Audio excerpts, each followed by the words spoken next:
एक दिन की बात है, शरद पूर्णिमा की रात्रि पर भगवान ने बड़ी सुंदर बांसुरी बजाई। ऐसी बांसुरी कि बांसुरी की धुन को सुनकर के सभी गोपियां उपस्थित हो गई।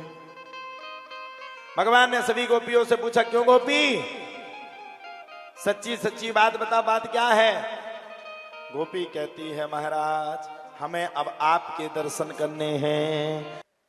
सिर से खिसक गई जब साड़ी, मुस्कुराए गिरधारी। समझ गए, भगवान आ गए। चला रास, गोपियों ने रास रचाया, भगवान ने भी रास रचाया। रास रचो है, रास रचो है, जमुना किनारे कान्हा रास रचो है। गोपियां भगवान के साथ आनंद ले रही थी और आनंद लेते लेते लेते लेते लेते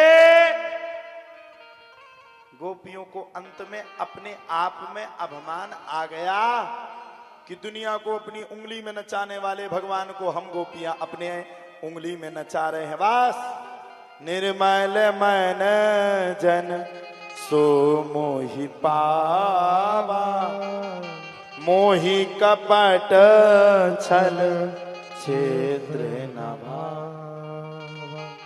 भगवान समझ गए गोपियों को अभिमान आ गया। भगवान ने तुरंत ही तत्काल ही गोपियों का साथ छोड़ करके एक गोपी को लेकर के वहां से अलोप हो गए, चले गए। अब सबने पूछा, साहब एक गोपी कौन है वो? बोले बताएंगे नहीं। सबरी गोपियां बड़ी परेशान, यमुना से पूछे, तुलसी से पूछे, सांप से पूछती पूछती अंत में यमुना में आ गए। अच्छा, वो एक गोपी कौन थी पता है आपको? नहीं पता। वह एक गोपी स्वयं साक्षात्कार राधा रानी सरकार थी, जिनके साथ ब्रह्मा जी ने भावर पढ़ी थी और भगवान का ब्याह हुआ था। अब तो गोपियों ने प्रण कर लिया, हम लोग गोपी गीत गाएंगे, अगर भगवान मिल गए तो ठीक है, नहीं तो यमुना किनारे अपने प्राणों का परित्याग कर देंगे। भगवान ने रास रचाया। जयति तेधकम जन्मना व्रजाश्रयत इंदिरा सस्वदत्र ही। बड़ा सुंदर रास रचा। ऐसा रास, ऐसा रास, ऐसा रास कि रास को सुनकर के देवी देवता बड़े प्रसन्न हो गए।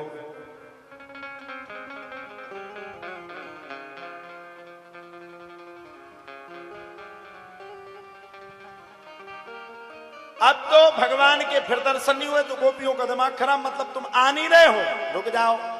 गोपियों ने क्या किया साहब?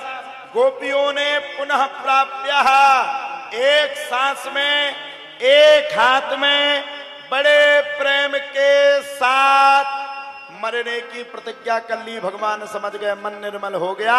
भगवान तुरंत चतुर्भुज रूप में प्रकट होकर के गोपियों को मिल गए।